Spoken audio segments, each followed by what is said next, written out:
और अब खबरें विस्तार से। दिल्ली के दंगल में बीजेपी ने पूरी ताकत लगा दी है। राज्यों के सीएम को दिल्ली चुनाव प्रचार में उतार दिया गया है। आज सीएम योगी आदित्यनाथ की 2 रैलियां हैं जो ओखला और तुगलकाबाद में होने वाली हैं। सीएम योगी आदित्यनाथ कुल 12 रैलियों को संबोधित करने वाले हैं। दिल्ली विधानसभा चुनाव के मद्देनजर दिल्ली में कल उनकी 4 रैलियां थी और आज 2 रैलियां हैं। पहली रैली ओखला और दूसरी तुगलकाबाद में होने वाली है, जहां पर सीएम योगी आदित्यनाथ लोगों को संबोधित करेंगे और वोटर्स को ये भरोसा दिलाने की कोशिश होगी कि अगर दिल्ली में भी बीजेपी की सरकार बनती है तो केंद्र में बीजेपी की सरकार, दिल्ली में बीजेपी की सरकार और यहां के निगम में बीजेपी का वर्चस्व, ऐसे में जो ट्रिपल इंजन की सरकार होगी उससे दिल्ली का विकास की रफ्तार मिलेगी इस विकास को।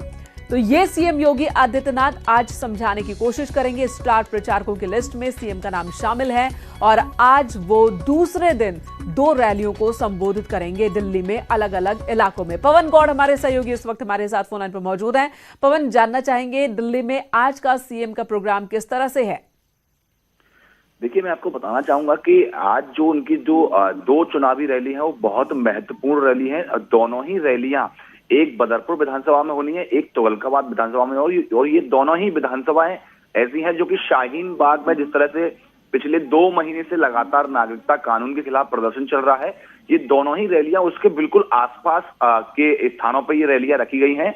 और ये रैली जिससे हमने कल जो 4 रैलियों में योगी आदित्यनाथ के भाषण का हमने अगर कोर देखें तो उनका पूरा जो भाषण था, चुनावी भाषण जो था, वो शाहीन बाग पे लगातार हमला करते रहे। और आज जब ये दोनों रैलियां बिल्कुल शाहीन बाग के इर्द गिर्द रखी गई हैं तो इनसे आज दोनों रैलियां बहुत महत्वपूर्ण हो जाती हैं। और देखना पड़ेगा कि योगी आदित्यनाथ आज किस तरह से अपने पूरे भाषण का कोर रखते हैं। आज की रैलियां बहुत महत्वपूर्ण होने वाली हैं। दिल्ली चुनाव के अंदर योगी आदित्यनाथ जिस तरह से लगातार धुआंधार प्रचार कर रहे हैं, कल 4 रैलियां की, आज भी 2 कार्यक्रम है। बिल्कुल पवन, और जैसा कि आप भी बता रहे हैं कि ओखला और तुगलकाबाद ये दोनों ही इलाके वो इलाके हैं जो कि शाहीन बाग में धरना प्रदर्शन की वजह से काफी प्रभावित। यहाँ आने जाने वाले लोगों को हर रोज दिक्कतों का सामना करना पड़ रहा है, खासकर जो मजदूर लोग हैं उनके लिए तो और भी मुसीबत ये प्रदर्शन बन गया है। ऐसे में जब सीएम योगी आदित्यनाथ बोलेंगे तो जाहिर सी बात है इस मुद्दे को जरूर उठाएंगे, जैसा कि कल की अपनी 4 रैलियों में भी उन्होंने उठाया था, और उसका असर भी देखने को मिलेगा। धन्यवाद पवन इस वक्त पूरी जानकारी देने के लिए। तो धुआंधार चुनाव प्रचार में जुटे हैं सीएम योगी आदित्यनाथ दिल्ली में, ताकि दिल्ली में भी बीजेपी की सरकार बन सके। और आज दूसरा दिन है उनका चुनाव प्रचार का और दूसरे दिन 2 रैलियों को संबोधित करने वाले हैं, दोनों ही बेहद अहम इलाके में, एक ओखला दूसरा तुगलकाबाद में। इधर दिल्ली में बीजेपी 22 साल बाद हर हाल में कमल खिलाना चाहती है। बीजेपी के वनवास को खत्म करने के लिए सीएम योगी ने मोर्चा संभाल लिया है। शनिवार को सीएम योगी आदित्यनाथ दिल्ली पहुंचे, ताबड़तोड़ 4 रैलियां की उन्होंने। दिल्ली के रण में योगी की हुंकार, 4 विधानसभा में धुआंधार प्रचार।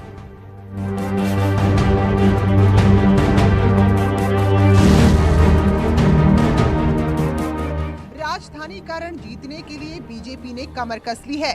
पार्टी ने सभी धुरंधरों को चुनाव मैदान में उतार दिया है। यूपी के सीएम योगी आदित्यनाथ भी पार्टी प्रत्याशियों के पक्ष में माहौल बनाने के लिए समर में कूद चुके हैं।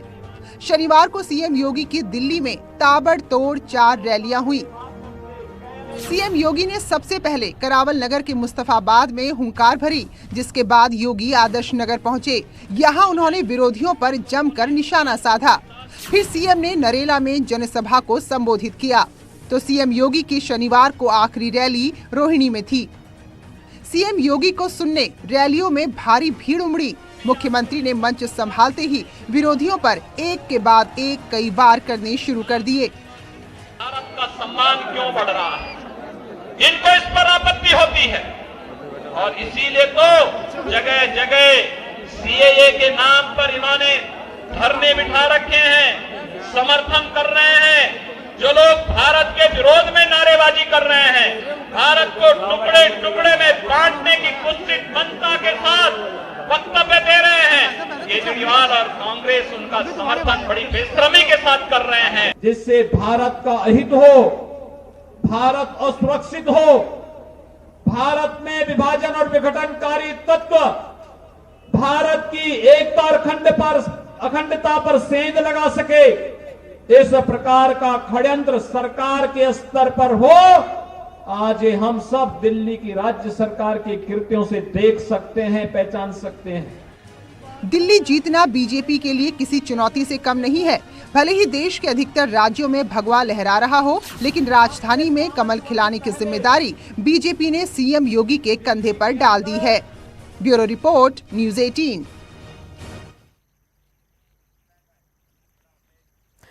न सिर्फ सीएम योगी आदित्यनाथ बल्कि उत्तर प्रदेश के कई मंत्री भी दिल्ली में जोर आजमा रहे हैं। मंत्री सिद्धार्थनाथ सिंह ने भी कल दिल्ली में जनसंपर्क अभियान चलाया। बदरपुर, ओखला और गोविंदपुर इलाके में उन्होंने पदयात्रा कर बीजेपी प्रत्याशी के समर्थन में जनसंपर्क अभियान चलाया और लोगों से बीजेपी को जिताने की अपील की। और इन्हीं इलाकों के लोगों को आज सीएम योगी आदित्यनाथ अपनी रैलियों के जरिए संबोधित करने वाले हैं। ओखला, बदरपुर के इलाके में ही, तुगलकाबाद में ही आज सीएम योगी आदित्यनाथ की रैली है। इन्हीं इलाकों के लोग मौजूद रहेंगे कल, जहां पर सिद्धार्थनाथ सिंह यूपी कैबिनेट के मंत्री मौजूद थे।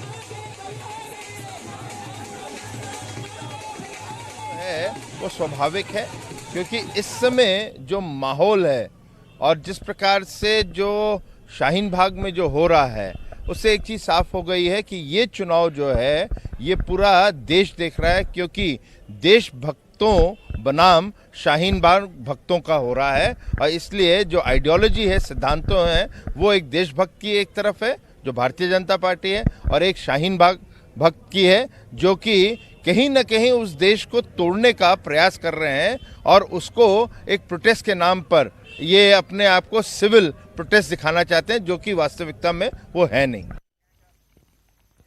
चलिए बात कर लेते हैं कोरोना वायरस की और किस तरीके से हड़कंप मचा है इसकी वजह से, और किस तरीके से भारतीयों को रेस्क्यू कर वुहान से भारत लाया गया।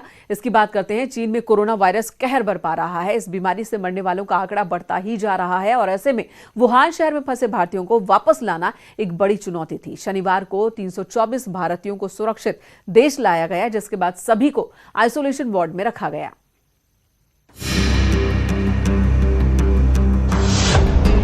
वुहान में फंसे भारतीयों का रेस्क्यू।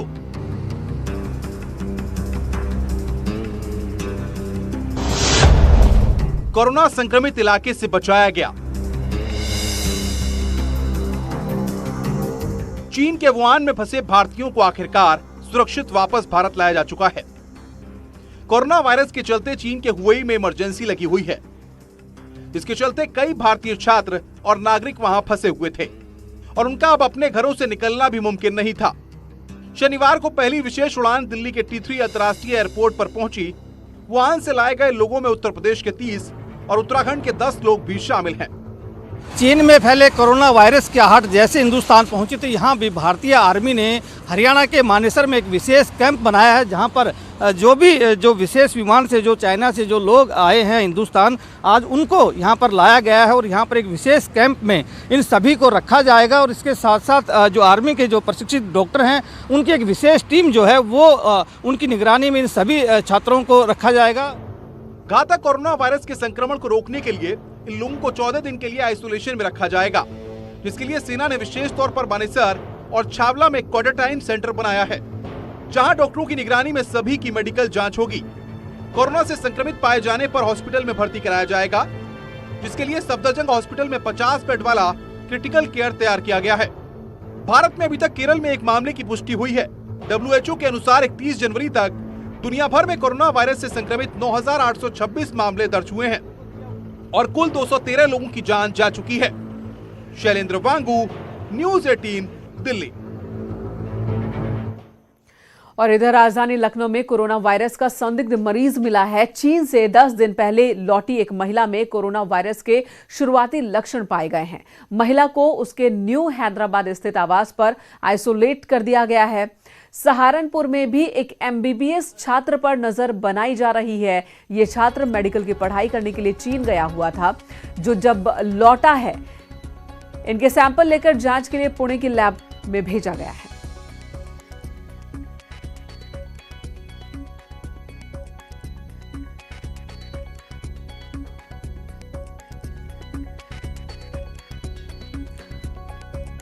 तो एक बुजुर्ग महिला है जिनमें कोरोना वायरस के लक्षण पाए गए हैं और ऐसे में उन्हें आइसोलेट कर दिया गया है उनके घर में। और एक छात्र भी है जिस पर नजर रखी जा रही है, जो कि मेडिकल का स्टूडेंट चीन से हाल ही में लौटा है। वो करीब 10 दिन पहले लखनऊ में आई है और जैसे ही हम लोग को पता चला हम लोग उसके पास गए और उसकी पूरी हिस्ट्री ली गई और अगले दिन उसकी जांच भी की गई है और महिला पूरी तरीके से ठीक है। हमारी छुट्टियां चली हुई थी वैसे तो, पर मैंने अब की बार डिसाइड किया था कि मैं अब की बार वहीं पर रुकूंगा बीजिंग में, क्योंकि मेरा कोई एक एग्जामिनेशन था उसकी वजह से। बट हमारे जो ट्यूटर्स हैं उन्होंने ये कहा हमको कि it's better to go back to your home town, तो इसकी वजह से मैं अपने घर। इधर फर्रुखाबाद में पुलिस मुठभेड़ में मारे गए सुभाष बाथम के मंसूबे बेहद ही खतरनाक थे। पहले तो सुभाष ने शौचालय नहीं बनने से नाराज होने का ड्रामा रचा, फिर उसकी असलियत सामने आ गई और उसने बच्चों की रिहाई के लिए मांग डाली करोड़ों की फिरौती।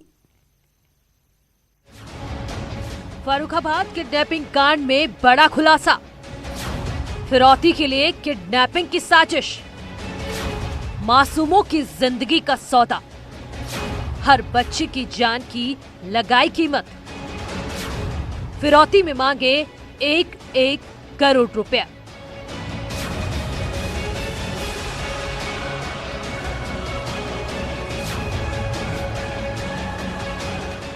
दिल दहला देने वाले फर्रुखा कांड में हर रोज नए खुलासे हो रहे हैं।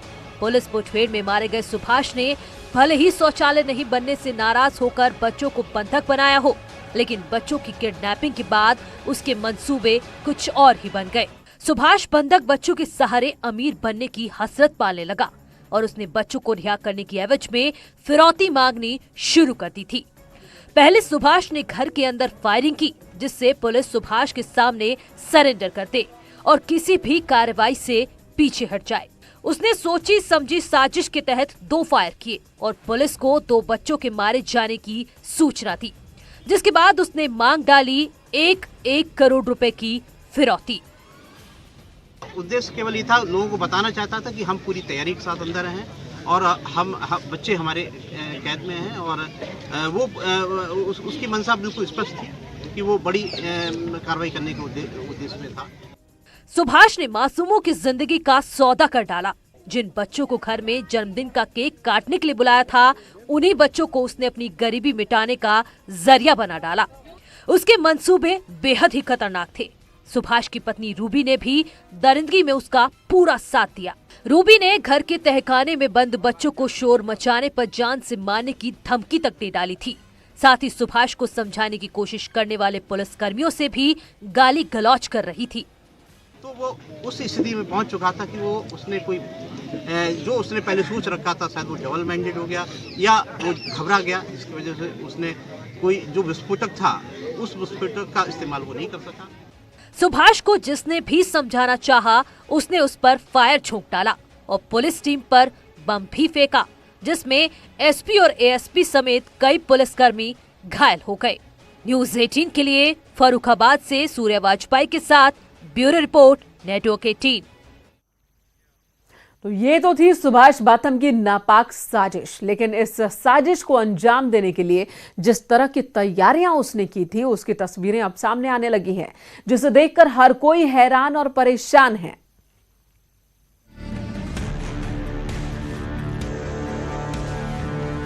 सुभाष बाथम ने गरीबी से पिंड छुड़ाने के लिए साजिश का तहखाना बनाया था, जिसका खुलासा तब हुआ जब पुलिस मुठभेड़ में सुभाष बाथम ढेर हो गया और फिर उस तहखाने से बंधक बच्चों को सीढ़ी के जरिए बाहर निकाला गया।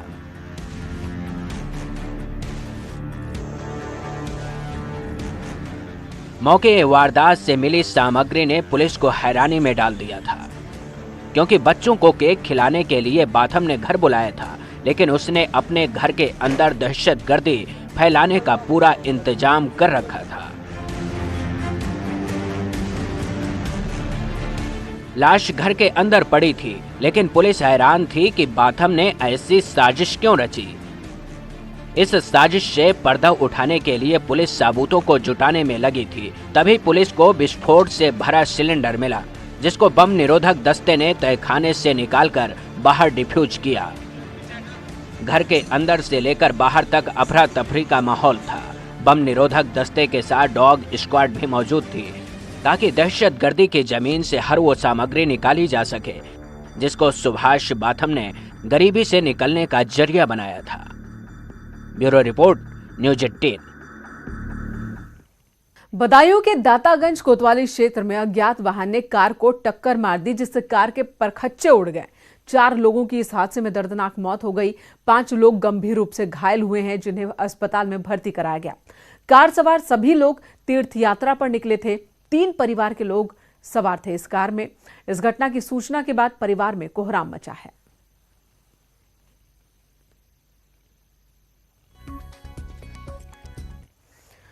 उधर हमीरपुर में तेज रफ्तार कार बेकाबू होकर यमुना पुल पर जा टकराई। बताया जा रहा है कि ड्राइवर नशे में था जिसकी वजह से यह हादसा हुआ। इस हादसे में कार में बैठे 4 लोग घायल हुए हैं। सभी को इलाज के लिए सदर अस्पताल में भर्ती कराया गया है।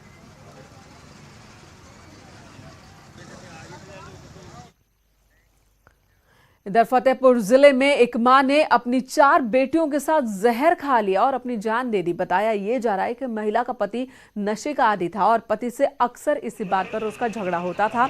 कल भी इसी बात पर झगड़ा हुआ था जिसके बाद 4 बेटियों को उसने जहर दिया, फिर खुद भी जहर खा ली उसने महिला ने। 5 की मौत हो गई है। 2 दिनों से जब घर का दरवाजा बंद था, दरवाजा खुला नहीं, तो पड़ोसियों ने पुलिस को जानकारी दी जिसके बाद पुलिस घर पर पहुंची। दरवाजा तोड़कर अंदर दाखिल हुई तो 5 की डेड बॉडी मिली। रूम में पुलिस को सल्फास की गोलियां और कटोरी में घुला जहरीला पाउडर भी मिला। मोहल्ले के सहयोग से उसको तोड़ के देखा गया तो 5 लोग मृत पाए गए हैं, जिसमें उनकी पत्नी और 4 बच्चियां हैं। सल्फास की गोली मिली है और मोहल्ले वालों ने बताया है कि अक्सर ये शराब पी करके पत्नी से झगड़ा करते थे और पत्नी क्षुब्ध होकर के बच्चियों से उसने आत्महत्या कर लिया है। डेड बॉडी मार्चुरी को भिजवा दी गई है। पंचायतनामा और पोस्टमार्टम की कार्रवाई कराई जाए। उधर जौनपुर में एक हैरान करने वाला मामला सामने आया। नगर कोतवाली पुलिस पर आरोप है कि राजू नाम के शख्स को टिकटॉक वीडियो बनाने पर हिरासत में लिया गया था, जिसके बाद उसे छोड़ने के एवज में परिजनों से 2000 रुपए की रिश्वत ली गई। लेकिन मामला चर्चा में तब आया जब पुलिस हिरासत से छूटने के बाद युवक ने खुदकुशी कर ली।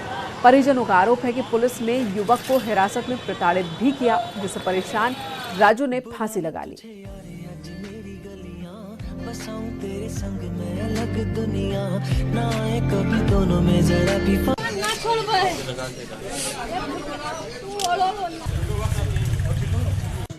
उसको मारे भी, हमारा लड़का बता रहा था है। उसके बाद मारने के बाद यहाँ से घर से कुछ पैसे लेके गए। उसके थोड़ी देर बाद इधर ही से गए और इधर ही से वापस गए। आए कहीं शाम तक को 20,000 रुपया नहीं दोगे तो इसको बंद कर देंगे। थोड़ी देर 10:30 बजे देखा तो हमारा लड़का पंखे के नीचे टंगा पड़ा। कोई अलीघाट है, अलीघाट से वहाँ से आए थे लोग। वहाँ पे जो भी बात थी टिकटॉक बना रहे थे तो वहाँ से पुलिस आई थी, मारपीट की है। इसकी जांच होगी, जांच का विषय है। जांच में जो भी पाया जाएगा उसको कार्रवाई होगी। तो पुलिस पर गंभीर आरोप, और अगर ये आरोप सही है तो क्या टिकटॉक वीडियो बनाने की वजह से किसी लड़के की जान जा सकती है? पुलिस की जो कार्यशैली है वो सवालों में है और फिलहाल ये देखना होगा कि वाकई जांच होती है, नहीं होती, सच्चाई सामने आती है या नहीं आती है। इधर रायबरेली के हरचंदपुर थाना क्षेत्र में सड़क किनारे एक अज्ञात युवती की अधजली लाश मिली है और घटना की जानकारी मिलने के बाद पुलिस मौके पर पहुंची। जांच की शुरुआत हुई है। महाराजगंज के सीओ और जिले के एसपी भी मौके पर पहुंचे। फॉरेंसिक टीम भी बुलाई गई। पुलिस और फॉरेंसिक टीम सबूत जुटाने में जुटी है। युवती की शिनाख्त की कोशिश चल रही है। पहली नजर में ऐसा लगता है कि कहीं और इस हत्या को अंजाम दिया गया, फिर शव को यहां पर जलाने की कोशिश हुई।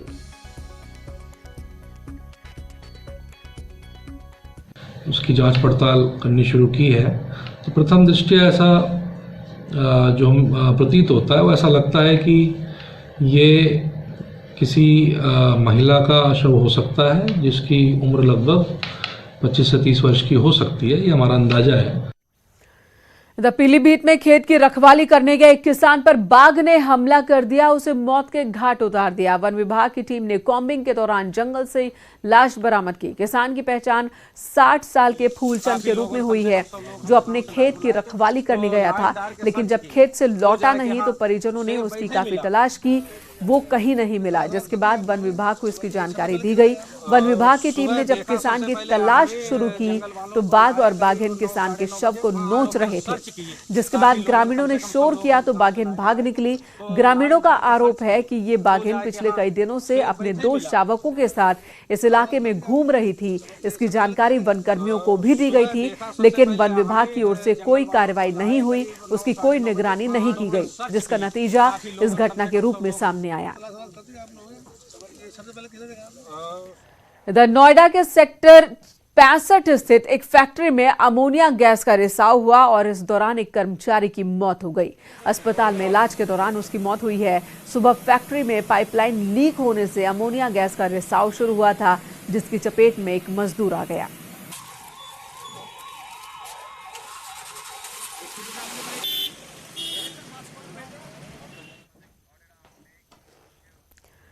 फिलहाल इस बुलेटिन में इतना ही। एक ब्रेक के बाद भी खबरों का सिलसिला जारी है।